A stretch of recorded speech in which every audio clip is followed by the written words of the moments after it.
1990 की दहाई का एक सादा सा गांव था पेशावर के मजाफात में। वहां एक किसान रहता था जिसका नाम हाजी गुल था। हाजी गुल के पास जमीन तो बहुत कम थी, लेकिन दिल बहुत बड़ा था। उनका एक बेटा था, आसिफ। आसिफ एक खामोश दबा लड़का था, लेकिन उसकी आंखों में ख्वाब चमकते थे। ख्वाब एक बेहतर जिंदगी के, तालीम के और कुछ बनने के। आसिफ रोजाना सुबह सवेरे अपने वालिद के साथ खेतों में काम करता और शाम को पुरानी कापी और टूटा हुआ कलम लेकर मिट्टी की चारपाई पर बैठकर पढ़ता। पूरे गांव में शायद ही कोई ऐसा लड़का था जो स्कूल को संजीदगी से लेता हो, लेकिन आसिफ को यकीन था तालीम ही मेरा रास्ता है। जब आसिफ ने 8वीं जमात पास की तो उसके वालिद ने कहा, बेटा अब तुम्हें खेतों पर ध्यान देना होगा, आगे पढ़ाई का खर्च हम बर्दाश्त नहीं कर सकते। आसिफ खामोश हो गया।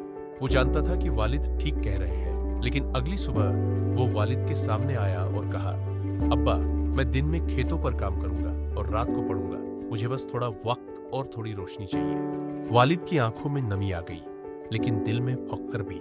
उन्होंने एक पुराना लालटेन साफ किया और आसिफ को दे दिया। आसिफ ने मेहनत जारी रखी। वो सुबह खेतों में काम करता, फिर शाम को गांव के स्कूल में जाता और रात गए तक पढ़ाई करता।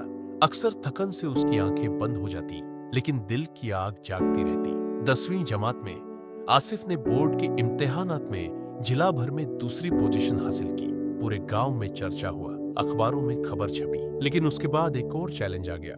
आगे की तालीम के लिए शहर जाना जरूरी था। आसिफ ने स्कॉलरशिप के लिए दरख्वास्त दी और एक सरकारी कॉलेज में दाखिला मिल गया, लेकिन शहर में रिहाइश, खाने और किताबों का बंदोबस्त सब सिफर। वो दिन में कॉलेज जाता और रात को एक होटल में बर्तन धोता। जो भी पैसे बचते वो माँ को भेज देता। बाज औकात फाके भी करता, लेकिन कभी शिकवा न करता। 4 साल बाद आसिफ ने इंजीनियरिंग का इम्तिहान पास किया, पूरे सूबे में टॉप किया।